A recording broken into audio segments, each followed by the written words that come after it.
ಕಾರ್ಯಕ್ರಮಗಳ ಕುರಿತು ಹೇಳೋದಾದ್ರೆ ಇದೊಂದು ಮುಖ್ಯ ಹೆಜ್ಜೆ ಅಂತ ಅನ್ಕೋತೀವಿ ನಾವು ಸರಿಗಮಪ ಮೂಲಕ ನಮ್ಮ ವಾರದ ದಿನಗಳ ಕಾರ್ಯಕ್ರಮಗಳನ್ನ ಎಸ್ಪೆಷಲಿ ನಾನ್ ಫಿಕ್ಷನ್ ಕಾರ್ಯಕ್ರಮಗಳನ್ನ ನಾವು ವೀಕೆಂಡಿಗೆ ಶಿಫ್ಟ್ ಮಾಡಿದ್ವಿ ಸರಿಗಮಪ ಮೂಲಕ. ಅದು 9 ರಿಂದ 10 ಗಂಟೆ ಅವಧಿಯಲ್ಲಿ ಈಗ ಪ್ರಸಾರ ಆಗ್ತಾ ಇದೆ. ಆ ಅವಧಿಯಲ್ಲಿ ಅದು ಒಳ್ಳೆಯ ನೋಡುಗರನ್ನು ಕೂಡ ಗಳಿಸ್ಕೊಂಡಿದೆ. ನಮ್ಮ ವೀಕೆಂಡ್ ಪ್ರೋಗ್ರಾಮಿಂಗ್ ಅನ್ನ ಎಕ್ಸ್ಟೆಂಡ್ ಮಾಡೋ ದೃಷ್ಟಿಯಿಂದಲೇ ನಾವು 10 ರಿಂದ 11 ಕ್ರೈಮ್ ಫೈಲ್ ಶುರು ಮಾಡಿದ್ವಿ. ಅದು ಉಳಿದೆಲ್ಲ ಕ್ರೈಮ್ ಶೋಗಳಿಗಿಂತ ಭಿನ್ನವಾಗಿರುವುದನ್ನು ನೀವು ನೋಡಿದಿರಿ.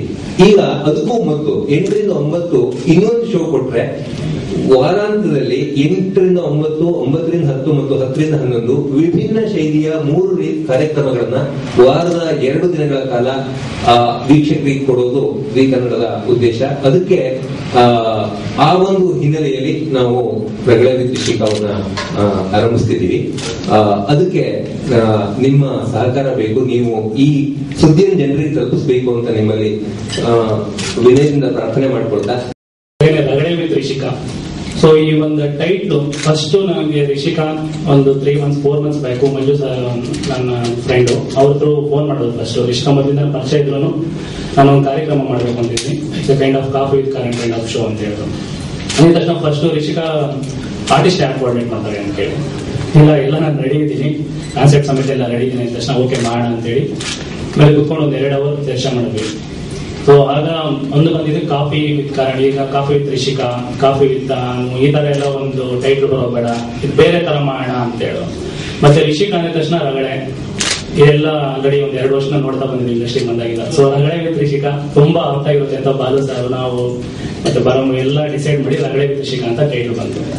ಸೊ ನೆಕ್ಸ್ಟ್ ಇನ್ನು ಕಾನ್ಸೆಪ್ಟ್ ಬಂದಿದ ತಕ್ಷಣ ಅಲ್ಲಿ ನಾವು ಕುತ್ಕೊಂಡು ಮಾತಾಡ್ತಾನೆ ನಮ್ ಕಣ್ಮುಂದೆ ಇತ್ತು ಕಾನ್ಸೆಪ್ಟ್ ಹೇಗ್ ಬರುತ್ತೆ ಅಂತ ಕಣ್ಮುಂದೆ ಬಂದ್ಬಿಟ್ಟಿದೆ. ಯಾಕಂದ್ರೆ ರಿಷಿಕಾ ಅಷ್ಟು ಪ್ರಿಪೇರ್ ಆಗಿತ್ತು ಅವ್ರಿಗೆ ಆಲ್ರೆಡಿ ಒಂದು 3 years ಇಂದ ಕಾನ್ಸೆಪ್ಟ್ ಹೇಗ್ ಮಾಡ್ಬೇಕು, ಏನು ಒಂದೊಂದು ಲುಕ್ಸ್ ಸಮೇತ ಫೋಟೋಸ್ನೆಲ್ಲ ರೆಡಿ ಮಾಡ್ಕೊಂಡಿದ್ದು. ಯಾವ ಉಪೇಂದ್ರ ಬಂದ್ರೆ ಹೇಗಿರ್ತಾರೆ, ಯಾವ ಕಲರ್ ಬಟ್ಟೆ ಹಾಕೊಂಡ್ರೆ, ಈಗಂತೂ ರಿಷಿಕಾ ಹೇಗಿರುತ್ತೆ, ಮತ್ತೆ ದರ್ಶನ್ ಸುದೀಪ್ ಕಾಂಬಿನೇಷನ್ ಬಂದ್ರೆ ಅವ್ರ ಕಾಸ್ಟ್ಯೂಮ್ಸ್ ಆಗ್ಬೋದು, ಅವ್ರ ಲುಕ್ಸ್, ಈ ರೀತಿಯಾಗಿ ಎಲ್ಲಾನು ಪ್ಲಾನ್ ಮಾಡ್ಕೊಂಡಿದ್ವಿ. ಸೊ ಅದೇ ರೀತಿನೇ ಲುಕ್ ಸಮೇತ ಎಲ್ಲಾನು ಮಾಡಿದ್ವಿ. ಹಾಗೆ ಒಂದ್ 2 episode ಶೂಟ್ ಸಹ ಮಾಡಿದ್ವಿ. ಈಗ ಅದಕ್ಕಿಂತ ಮೊದಲು ಒಂದು ಮಾರ್ಕ್ ಶೂಟ್ ಮಾಡಿದ್ವಿ. ಹೇಗ್ ಮಾಡ್ತಾರೆ ರಿಷಿಕಾ ಅಂತ ಎಲ್ಲೋ ಒಂದು ಹಾಗೆ ಮಾತಾಡ್ತಾ ಇದ್ರು ಕ್ಯಾಮ್ರಾ ಮುಂದೆ ಫಸ್ಟ್ ಟೈಮ್ ಆಗಿರೋದ್ರಿಂದ ಹೇಗ್ ಮಾಡಿದ್ರೆ ನಮ್ಗೆ ನಂಬಿಕೆ ಇರಲಿಲ್ಲ. ಬಟ್ ಫಸ್ಟ್ ಟೈಮ್ ಒಂದು ಫ್ರೆಂಡ್ಸ್ ಜೊತೆ ಕೂತ್ಕೊಂಡು 1 hour ನಾವು ಒಂದು ಮಾರ್ಕ್ ಶೂಟ್ ಮಾಡಿದಾಗ ನಮ್ಗೆ ಕ್ಲಿಯರ್ ಆಯ್ತು, ಓ ರಿಷಿಕಾ ಬರೀ ಮಾತಾಡ ಸ್ಕ್ರೀನ್ ಮುಂದೆ ಕ್ಯಾಮ್ರಾ ಮುಂದೆ ಸರಿಯಾಗಿ ಟೇಕಪ್ ಮಾಡ್ತಾರೆ ಶೋ ಅಂತ ಒಂದು ನಂಬಿಕೆ ಬಂತು. ಸೊ ಹಾಗೆ ಈಗ ಒಂದು 2 episode ಮಾಡಿದೀವಿ. ಅಲ್ಲಿ ಶೋನಲ್ಲೂ ಅಷ್ಟೇ ರೆಗ್ಯುಲರ್ ಆಗಿ ಒಂದು ಪ್ರೋಮೋ ನೋಡಿದ್ವಿ. ನಿಮ್ಗೆ ಯಾವ ಕಲರ್ ಇಷ್ಟ, ಇಷ್ಟ, ಈ ರೀತಿಯಲ್ಲಿ ಏನು ಬರೋದಿಲ್ಲ. ಹಾಗೇನೆ ಈ ಶೋನಲ್ಲಿ ರಿಷಿಕಾ ಆರ್ಟಿಸ್ಟ್ಗಳ ಜೊತೆ ಆ ಕ್ವಶನ್ ಕೇಳಿದ್ರು ಅಗಲಿಯಾಗಿರುತ್ತೆ ನೋಡಿದವ್ರಿಗೆ, ಅಥವಾ ನಾವೀಗ ಅವ್ರನ್ನ ಒಂದು ಆರ್ಟಿಸ್ಟ್ ಹೋಗ್ಬಿಟ್ಟು ನಿಮ್ಗೂ ಸಂಬಂಧ ಇದೆ ಅಂತೆ, ರೂಮನ್ಸ್ ಇದೆ, ನೀವು ಮದುವೆ ಆಗ್ತಿರಂತೆ, ಹಾಗೆ ಕೇಳಿದ್ರೆ ಬೇರೆ ತರ ಅವ್ರು ನೋಡ್ಬೋದು. ಬಟ್ ಈಗ ರಿಷಿಕಾ ಕೇಳ್ತಾ ಇರೋ ರೀತಿ ಶೋನ ಪ್ರೆಸೆಂಟೇಷನ್ ಅವ್ರಿಗೆ ಯಾಕೂ ಯಾವುದೇ ರೀತಿ ಅಂತ ಬೇಸರ ಆಗ್ತಾ ಇಲ್ಲ. ಮತ್ತೆ ಅವರೇ ತುಂಬಾ ಓಪನ್ ಆಗಿ ಬರ್ತಾ ಇದಾರೆ. ಎಷ್ಟೋ ವಿಷಯಗಳು ಹೊರಗಡೆ ಬಂದಿದೆ, ಎಷ್ಟೋ ನಿಜಗಳು ಸುಳ್ಳಾಗಿದೆ, ಸುಳ್ಳು ಇದು ನಿಜಾನ ಸುಳ್ಳು ಅನ್ನೋದೆಲ್ಲ ಹೊರಗಡೆ ಬಂದಿದೆ. ಮತ್ತೆ ಅವರೇ ಇದು ಈ ವಿಷಯ ಕೇಳಿ ತಗೋಯಿಲ್ಲ, ನಾನು ಯಾವ್ದೋ ಇಲ್ಲ, ನಾನು ಹೇಳ್ಕೊಬೇಕು ಅಂತಿದ್ದೀನಿ. ತುಂಬಾ ನನ್ ಖುಷಿ ಆಯ್ತು ಇವತ್ತು ಬಂದು, ಎಷ್ಟೋ ವಿಷಯಗಳು ಕ್ಲಿಯರ್ ಆಯ್ತು. ಸೊ ರಿಷಿಕಾ ಆಲ್ಮೋಸ್ಟ್ ಎಲ್ಲರೂ ಇಂಡಸ್ಟ್ರಿನಲ್ಲಿ ಚಿಕ್ಕ ಮಗುವಿಂದ ಎಷ್ಟೋ ಆರ್ಟಿಸ್ಟ್ ಜೊತೆ ಬೆರ್ತಿದ್ದಾರೆ, ಎಲ್ಲರೂ ಫ್ರೆಂಡ್ ಆಗಿ ನೋಡಿದ್ದಾರೆ. ಮತ್ತೆ ಈಗಲೂ ಎಷ್ಟೋ ಜನ ಫ್ರೆಂಡ್ಸ್ ಈ ತರ ನೋಡಿರೋದ್ರಿಂದ ಎಲ್ಲ ತುಂಬಾ ಓಪನ್ ಅಪ್ ಆಗ್ತಾ ಇದ್ದಾರೆ. ಹಾಗೇನೆ ಒಂದು 20 episode ಏನ್ ಪ್ಲಾನ್ ಮಾಡಿದೀವಿ, ಎಲ್ಲ ಆರ್ಟಿಸ್ಟ್ ಹತ್ರ ಮೊದಲೇ ಕೇಳ್ಕೊಂಡ್ಬಂದು ರಿಷಿಕಾ ಫೋನ್ ಮಾಡಿದ್ದಾರೆ. ಮತ್ತೆ ಪರ್ಸನಲಿ ಹೋಗಿ 45 kilometer ಹೋಗಿ ಮೀಟು ಮಾಡ್ಕೊಂಡ್ ಬರ್ತಾ ಇದ್ವಿ. ಸೊ ಎಲ್ಲರೂ ಒಳ್ಳೆ ರೆಸ್ಪಾಂಡ್ ಮಾಡ್ತಾ ಇದ್ದಾರೆ. ಮತ್ತೆ ಶೋ ಮಾಡೋದಕ್ಕೂ ಎಲ್ಲ ಒಪ್ಕೊಂಡಿದ್ದಾರೆ. ಫಸ್ಟ್ ಈ ಕಾನ್ಸೆಪ್ಟ್ ಬಂದಾಗ ರಿಷಿಕಾ ನೋಡಿದಾಗ ಓಕೆ ಟಾಪ್ ಶೋ ಇರುತ್ತೆ, ಆರ್ಟಿಸ್ಟ್ ಬರ್ತಾರೆ ಅಂತ ಹೇಳಿ. ಬಟ್ ಇದ್ರಲ್ಲಿ ಯೂನಿಕ್ ಏನ್ ಮಾಡ್ಬೇಕು ಅಂದ್ರೆ ಕಾಂಬಿನೇಷನ್ ತರೋದು. ಒಂದು ಆರ್ಟಿಸ್ಟ್ ತರ ಇಬ್ಬರು ಇರಬೇಕು ಅಂತ ಹೇಳಿ. ಫಾರ್ ಎಕ್ಸಾಂಪಲ್ ದಿಗಂತ ಏನ್ರಿ ತರ ಮಾಡ್ಬೋದು, ರಕ್ಷಿತಾ ನೋಡಿ ಈ ತರ ಇದ್ದಾಗ ಅದೊಂಥರ ಇಂಟ್ರೆಸ್ಟಿಂಗ್ ಆಗಿರುತ್ತೆ ಅಂತ ಹೇಳಿ ಡಿಸೈಡ್ ಮಾಡಿ ಆ ಕಾಂಬೋ ಮೇಲೆ ವರ್ಕ್ ಮಾಡಿದ್ವಿ ಎಲ್ಲರೂ. ಅದು ಈಗ ಸಕ್ಸಸ್ಫುಲ್ ಆಗಿ ಹೋಗ್ತಿದೆ, ಎಲ್ಲರೂ ಒಪ್ಕೊತಾ ಇದ್ದಾರೆ. ಅದಾದ್ಮೇಲೆ ಲುಕ್ ಅಂಡ್ ಫೀಲ್ ಹೆಂಗ್ ಕೊಡೋದು ಅಂತ ಹೇಳಿ ಡಿಸೈಡ್ ಮಾಡಿದ್ವಿ. ಯೂಶಲಿ ಕೂತ್ಕೊಂಡಾಗ ದೇ ಶುಡ್ ಆಮೇಲೆ ಮಾತಾಡಿ ಬಹಳ ಈಸಿ ಆಗಿರ್ಬೇಕು, they should feel at home ಅನ್ನೋ ರೀತಿಯಲ್ಲಿ. ಆ ಸೆಟ್ ನಾಗ್ಲಿ ಶಶಿಧರ್ ಅಡ್ಪ ಅವರು ತುಂಬಾ ಅದ್ಭುತವಾಗಿ ಮಾಡಿದ್ದಾರೆ. ಸೆಟ್ ಪ್ರತಿಯೊಂದು ನೀಟಾಗಿ ವರ್ಕ್ ಮಾಡಿ, ಸೋಫಾ ಆಗ್ಲಿ ಪ್ರತಿಯೊಂದರಲ್ಲೂ ಡೀಟೇಲ್ ಆಗಿ ವರ್ಕ್ ಮಾಡಿ, ಲೈಟಿಂಗ್ ಅಷ್ಟೇ ಮೂಡ್ ಲೈಟಿಂಗ್ ತಂದು ಅಲ್ಲಿ ಕೂತ್ಕೊಂಡಾಗ ಅವ್ರು ಬೆವರು ಬರೋದು, ಇರಿಟೇಟ್ ಆಗಬಾರ್ದು ಅಂತ ಹೇಳಿ. ಸೊ ಪ್ರತಿಯೊಂದು ನೀಟಾಗಿ ವರ್ಕ್ ಮಾಡಿ ಅದರಲ್ಲಿ ಅವ್ರಿಗೆ ಎಷ್ಟು ರಿಲ್ಯಾಕ್ಸ್ ಆಗಿ ಮಾತಾಡ್ತಾರೋ ಅಷ್ಟೇ ಅವ್ರು ಮನ್ಸ್ ಬಿಚ್ಚಿ ಮಾತಾಡ್ಬೋದು, ಇಲ್ಲಾಂದ್ರೆ ಇರಿಟೇಟ್ ಆಗುತ್ತೆ, ಬೇಗ ಹೋಗ್ಬೇಕು ಅಂತ. ಆಮೇಲೆ ಪ್ರತಿ ಶೂಟಿಂಗ್ ಏನ್ ಮಾಡ್ತಾ ಇದ್ದಾರೆ ಟೈಮಿಂಗ್ ನಾವು ಇಟ್ಕೊತಾ ಇದ್ವಿ. ಅವ್ರು ರೆಡಿ ಟೈಮ್ಗೆ ಓಕೆ ರಾತ್ರಿ 8 ಗಂಟೆ ಆದ್ರೂ ರೆಡಿ. ಮೊನ್ನೆ ಶೂಟ್ ಮಾಡಿದಾಗ ರಾತ್ರಿ 2 ಗಂಟೆ ತನಕ ಆಯ್ತು ಒಂದು ಶೂಟ್, ಮೊನ್ನೆ 11 ಗಂಟೆ ತನಕ ಆಯ್ತು. ಸೊ ರಿಲ್ಯಾಕ್ಸ್ ಆಗಿ ಶೂಟ್ ಮಾಡಿ ನಮ್ಗೆ ಬೇಕಾಗಿರೋ ಜನಗಳು ವ್ಯೂವರ್ಸ್ ಏನ್ ಬೇಕು ಕಂಟೆಂಟ್ ಒಬ್ಬ ಆರ್ಟಿಸ್ಟ್ ಹತ್ರ ಆ ಪ್ರತಿಯೊಂದು ಮತ್ತೆ ಆರ್ಟಿಸ್ಟ್ ಏನ್ ಹೇಳೋದು ಕೊಟ್ಟಿದ್ದಾರೆ ವ್ಯೂವರ್ಸ್ಗೆ, ಅವ್ರ ಮನಸ್ಸಲ್ಲಿ ಏನ್ ಹೇಳೋದು ಇಲ್ಲಿ ತನಕ ಹೇಳ್ದೇ ಇರೋಂಥದ್ದು. ಆಮೇಲೆ ಎಲ್ಲಾ ಕಡೆ ಚಾನಲ್ ಅಲ್ಲಿ ಮಾಡಿದಾಗ ಇಂಟರ್ವ್ಯೂ ಹೇಳಿರ್ತಾರೆ, ಬಟ್ ಇದರಲ್ಲಿ ಹೇಳ್ದವಂತ ವಿಷಯನ ತೆಗೆಯಕ್ಕೆ ಪ್ರಯತ್ನ ಪಡ್ತಾ ಇದ್ದಾರೆ. ಈಗ ರಿಷಿಕಾ ಮಾತಾಡ್ಬೇಕು. ಅವರು ಬಹಳ ಎಕ್ಸಾಮಿಗೆ ಪ್ರಿಪೇರ್ ಆಗೋ ಹುಡುಗಿ ತರ ಎಲ್ಲದನ್ನ ನೋಟ್ ಮಾಡ್ಕೊಂಡು ಹೋಗಿದ್ದಾರೆ. ದಯವಿಟ್ಟು ಅವ್ರು ಮಾತಾಡ್ಬೇಕು. ನೋಟ್ ಮಾಡ್ಕೊಂಡ್ ಬಂದಿದ್ದೀನಿ. ಯಾಕಂದ್ರೆ ಎಲ್ಲೊಂದ್ ಕಡೆ ನಾವು ಪ್ರೆಸ್ ಮೀಟ್ ಅಂದಾಗ ಇಲ್ಲಿ ಬಂದು ಕೂತ್ಕೊಂಡು ಎಷ್ಟೊಂದು ವಿಷಯಗಳು ಮಾತಾಡ್ಬೇಕು ಅಂತ ಅನ್ಕೊಂಡಿರ್ತೀವಿ. ನಿಮ್ ಮುಖಗಳೆಲ್ಲ ನೋಡಿದಾಗ ಫಸ್ಟ್ ಟೈಮ್ ಪ್ರೆಸ್ ನವರು ಒಂಥರ ಡೇಂಜರ್ ಪೀಪಲ್ ಅಂತ ಎಲ್ಲರೂ ಹೇಳ್ತಾರೆ. ಸೊ ನಿಮ್ ಮುಖಗಳು ನೋಡಿದ ತಕ್ಷಣ ನಂಗೇನು ನೆನಪೇ ಬರಲ್ಲ. ಸೊ ಬರ್ತಿಟ್ಕೊಂಡ್ ಬಂದಿದ್ದೀನಿ. ಸೊ ದಯವಿಟ್ಟು ತಪ್ಪು ತಿಳ್ಕೊಬೇಡಿ. ನನ್ ಜ್ಞಾಪಕ ಶಕ್ತಿ ಇಲ್ಲ ಅಂತಲ್ಲ, ಬಟ್ ನನ್ನ ಮನ್ಸಲ್ಲಿ ಏನಿದೆ ಎಲ್ಲ ನಿಮ್ಗೆ ಓಪನ್ ಆಗಿ ತಿಳಿಸೋಣ. ಈಗ ನನ್ನೊಂದು ಪುಟ್ಟ ಕನಸು ನನಸು ಮಾಡಕ್ಕೆ ಸಹಾಯ ಮಾಡಿದ್ದು ಹಲವಾರು ಜನ. ಫಸ್ಟ್ ನಾನು ಈ ಕಾನ್ಸೆಪ್ಟ್ ತಗೊಂಡೋಗಿ ತುಂಬಾ ಚಾನೆಲ್ ಮುಂದಿದ್ದಾಗ ನಾನು ಇದನ್ನ ಹೇಳಕ್ ಇಷ್ಟಪಡ್ತೀನಿ. ಯಾಕಂದ್ರೆ ಅದು ನನ್ನ ಫೋನೇ ತೆಗಿಲಿಲ್ಲ ಯಾರು.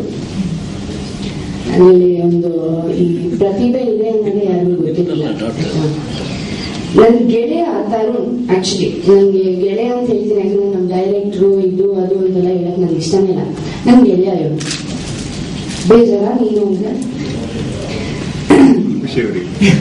ಹಾಗೂ Zee Kannada the entire team. ಯಾಕಂದ್ರೆ ಮುಖ್ಯವಾಗಿ ತರುಣ್ ಹತ್ರ ಈ ಕಾನ್ಸೆಪ್ಟ್ ಇಟ್ಟಾಗ, ಇದನ್ನ ಜೀ ಕನ್ನಡ ಮುಂದೆ ಇಟ್ಟಾಗ ಎಸ್ಪೆಷಲಿ ನಾನು ಇಲ್ಲಿ ಹೆಸರು ತೆಗೆಯಕ್ಕೆ ಇಷ್ಟಪಡ್ತೀನಿ. ಮುಖ್ಯವಾಗಿ ಗೌತಮ್ ಮಾಚಯ್ಯ ಅವರು ಈ ಕನ್ನಡದ ಮುಖ್ಯವಾದ ವ್ಯಕ್ತಿ. ಯಾಕಂದ್ರೆ ನಮ್ ಕಾನ್ಸೆಪ್ಟ್ ತಗೊಂಡಾಗ ಅವ್ರ ಮುಂದೆ ಇಟ್ಟಾಗ ಅವ್ರು ಸಾಸು ಅಂತಿಲ್ಲ. ನನ್ನಲ್ಲಿರುವಂತ ಒಂದು ಕಾನ್ಫಿಡೆನ್ಸ್ ನೋಡಿ ಅವರು ಮಾಡ್ಬೋದು, ಹುಡುಗಿಯಲ್ಲಿ ಏನೋ ಒಂದು ಫೈರ್ ಇದೆ ಅಂತ ನನ್ನ ಬೆನ್ ತಟ್ಟಿ ಪ್ರೋತ್ಸಾಹಿಸಿದ್ರು. ಸೊ ಈ ಸಮಾರಂಭದ ಮೂಲಕ ಆಕ್ಚುಲಿ ನಾನು ಅವ್ರಿಗೆ ಪೂರ್ವಕವಾದ ಧನ್ಯವಾದಗಳನ್ನ ಹೇಳಕ್ ಇಷ್ಟಪಡ್ತೀನಿ. ಹಾಗೂ ಬಾಲು, ದೀಪಕ್ ಹೆಗ್ಡೆ ಅವರು, ಪರಂ ಇವರೆಲ್ಲ ನನ್ನ ಸ್ನೇಹಿತರು ಜೀ ಕನ್ನಡದಿಂದ. ಮುಖ್ಯವಾಗಿ ಹೇಳಕ್ ಇಷ್ಟಪಡ್ತೀನಿ, ನನ್ನ ಚಿತ್ರೋದ್ಯಮದ ಗೆಳೆಯರ ಜೊತೆ ಇದೊಂದು ಹರಟೆ ಮಾತುಕತೆಯ ಸಂಭ್ರಮ. ಯಾಕಂದ್ರೆ ನಾನೊಬ್ಬ ನಿರೂಪಕಿ ಅಲ್ಲ. ಫಸ್ಟ್ ಅಂಡ್ ಫಾರ್ಮೋಸ್ಟ್ ದಯವಿಟ್ಟು ಬರ್ಕೊಳ್ಳಿ please. I am not a ನಿರೂಪಕಿ, ನಾನೊಬ್ಬ ನಾಯಕ ನಟಿ. ಅಂಡ್ ಸಿನಿಮಾದಲ್ಲೇ ಹುಟ್ಟು ಬೆಳೆದಿರೋದ್ರಿಂದ ನಾನು ಇವರೆಲ್ಲ ಹೊಸಬ್ರಲ್ಲ. ಅಂದ್ರೆ ನಾನು ಹುಟ್ಟಾದಿಂದಾನೇ ಇವ್ರ ಜೊತೆ ಬೆಳೆದಂದ್ರೆ ಅಂಬರೀಷ್ ಮಾಮ ಆಗಿರ್ಬೋದು, ನನ್ನ ಹೆಸರಲ್ಲೇ ಮಾಮ ಬಂದ್ಬಿಡುತ್ತೆ ನನಗೆ. ಸೊ ಇವರೆಲ್ಲ ನನ್ನ ಕುಟುಂಬದವ್ರ ತರ, ನನ್ಗೆಲ್ಲ ಫ್ರೆಂಡ್ಸ್. ಸೊ ಎಲ್ಲೋ ಒಂದ್ ಕಡೆ ಬರೀ ಆಕ್ಟಿಂಗ್ ಮಾಡ್ತಾ ಇರೋದು, ನನ್ನ ಡೈರೆಕ್ಟರ್ ನನ್ಗೆ ಏನ್ ಮಾಡ್ಬೇಕು ಅಂತ ಹೇಳ್ತಾರೆ, ಇದನ್ನೇ ಮಾಡು ಅದನ್ನೇ ಮಾಡೋ, ಯಾಕೆ ಬೋರ್ ಆಗೋಗಿತ್ತು ನನಗೆ. ಫಸ್ಟ್ ಆಫ್ ಆಲ್ ಬಿಡಿ. ಸೊ ಎಲ್ಲೋ ಒಂದ್ ಕಡೆ ಇವೆಲ್ಲ ನನ್ನ ಸ್ನೇಹಿತರು ಇಂಡಸ್ಟ್ರಿ. ಅದೇನು ಬಿಡಿ ಅಂತ ಹೇಳಿದ್ದು? ಅದೇ ತರ ಅಂದ್ರೆ ಒಂದು ಫ್ಲೋ ಅಲ್ಲಿ ಇದೀನಲ್ಲ.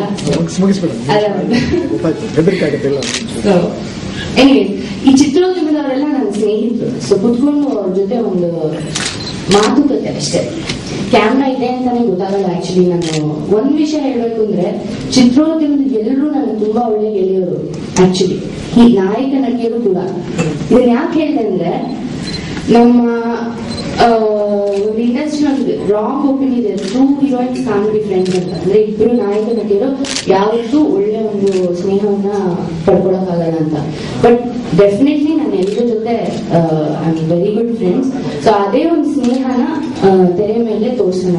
ಆಕ್ಚುಲಿ ನಮ್ಮ ತಾರೆ ಇರೋ ರಿಯಲ್ ರೂಪ ಅಂದ್ರೆ ಹೇಗೆ ಒಂದು ಕುತ್ಕೊಂಡು ಕಾಫಿ ಕುಡಿತಾ ಹೇಗೆ ಓಪನ್ ಆಗಿ ಮಾತಾಡ್ತಾರೆ, ಆತರ ಒಂದು ಶೋ ಋಷಿಕಾ ಆಲ್ರೆಡಿ ಸ್ಟಾರ್ಟ್ ಆಗಿದೆ. ಅಂದ್ರೆ ಶೂಟಿಂಗ್ ಮಾಡ್ತಾ ಇದೀವಿ ಈಗ. ತುಂಬಾ ಒಳ್ಳೆ ರೀತಿಯಲ್ಲಿ ಬಿಗಿನ್ ಆಗಿದೆ. ಬಟ್ ಎಲ್ಲೋ ಒಂದ್ ಕಡೆ ಈ ಕಾರ್ಯಕ್ರಮದಲ್ಲಿ ನೀವು ನನ್ನ ಜೊತೆ ಕೈ ಜೋಡಿಸ್ಬೇಕು. ಯಾಕಂದ್ರೆ ಅಲ್ಲಿ ಏನೇನು ನಾವು ಮಾತಾಡ್ತಾರೆ ನಮ್ಮ ತಾಯಿಯರು ಎಲ್ಲಾನು ಅಂದ್ರೆ ನಮ್ಮ ಪತ್ರಿಕೋದ್ಯಮ ಇಟ್ ಬಿಕಮ್ ಇನ್ ಟ್ಯಾಬ್ಲೆಟ್ಸ್ ಅಲ್ಲೆಲ್ಲ ಬರಕ್ ಶುರು ಆಗುತ್ತೆ. ಬಿಕಾಸ್ ಓಪನ್ ಆಗಿ ಹೇಳುವಂತ, ಬಟ್ ಇಲ್ಲಿ ನಾನು ಯಾರಿಗೂ ಹರ್ಟ್ ಮಾಡ್ಬೇಕು ಅಥವಾ ಅವ್ರನ್ನ ಕರ್ಸ್ಬಿಟ್ಟು ಬರೀ ರಗಳೆ ಮಾಡ್ಬೇಕು, ನನ್ನ ಹೆಸರಂದ್ರೆ ಬರೀ ರಗಳೆ ಸೇರ್ಕೊಂಡ್ಬಿಟ್ಟಿದೆ ಅದ್ರ ಜೊತೆ. ಬಟ್ ಈ ಕಾರ್ಯಕ್ರಮದ ಹೆಸರು ಕೊಟ್ಟಿದ್ದು ರಗಳೆ ರಿಷಿಕಾ ಅನ್ನೋದು ನಾನೇ, ಅದು ನಿಜ. ಯಾಕಂದ್ರೆ coffee with Rishika, tea with Rishika, ಎಣ್ಣೆ ರಿಷಿಕಾ, ತಿಂಡಿ ಗಿಂಡಿ ಅದೆಲ್ಲ ಬೇಡ ಅಂತ, ರಗಳೆ ರಿಷಿಕಾ. ಸೊ ಇದೊಂದು ನನ್ನ ಪ್ರಯತ್ನದಲ್ಲಿ ನಿಮ್ಮ ಆಹ್ವಾನಿಸ್ತೀನಿ, ನಿಮ್ಮನ್ನ ನನ್ನ ಜೊತೆ ಕೈ ಜೋಡಿಸಿ ಅಂತ. Please do support me. ನಾವು ಗೊತ್ತಿಲ್ಲದೆ ತಪ್ಪಾಗಿ ಮಾತಾಡಿದ್ರೆ ಕ್ಷಮಿಸಿ. ಅಂಡ್ ರಿಟರ್ನ್ ಸ್ಕ್ರಿಪ್ಟ್ ಮಾಡ್ಕೊಂಡಿದ್ವಿ, ಕ್ಷಮಿಸಿ. ಯಾಕಂದ್ರೆ ನಾನೆಲ್ಲ ಹೇಳಿದ ಕಡೆ I don't want to forget anything that I want to mention.